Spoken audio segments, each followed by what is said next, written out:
Imagine two people arguing. One says coffee is terrible for you. The other says coffee helps you live longer. Both sound confident. Both think they're right. So who's correct? And more importantly, how would we actually find out? That question reveals what science really is. For most of human history, people didn't have laboratories. They didn't have microscopes. They didn't have science textbooks. When they saw lightning, they saw mystery. When volcanoes erupted, they saw mystery. When people got sick, they searched for explanations. Humans have always wanted answers. The challenge was figuring out which answers were actually true. Imagine two people looking at the same plant. One person says, "The spirits made it grow." Another says, "Maybe sunlight helps it grow." Both are explanations, but only one can be tested. Science begins when we stop asking, "What sounds right?" and start asking, "How can we find out?" Most people think science is a collection of facts, but science is actually a process, a way of investigating reality. It starts with a question, then observations, then a possible explanation, then testing, then evidence, and finally, a conclusion. Science isn't about having all the answers. It's about finding better answers. Every scientific discovery starts the same way, with curiosity.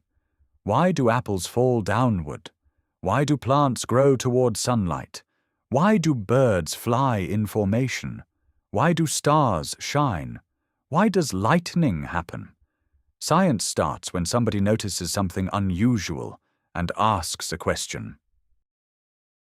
Now let's test an idea. Suppose we think sunlight helps plants grow. Instead of arguing about it, we can perform an experiment. One plant receives sunlight, another plant stays in darkness. Then we observe, measure, record, and compare. Because science doesn't care about opinions, it cares about results. Once we collect evidence, patterns begin to appear.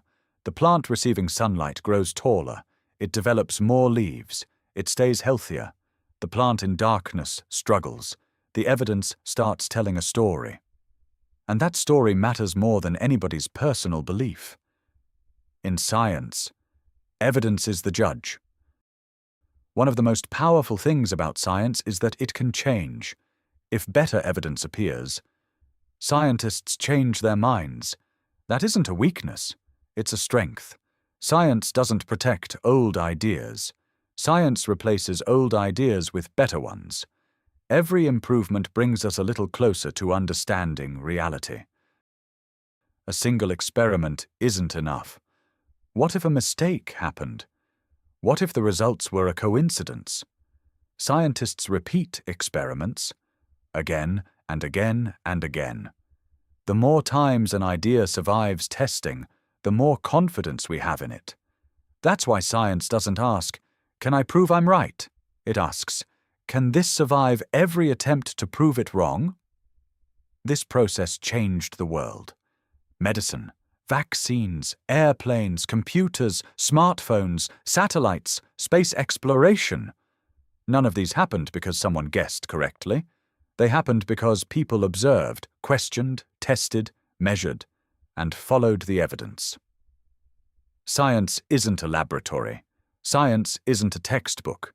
Science isn't a collection of facts. Science is humanity's best tool for understanding reality.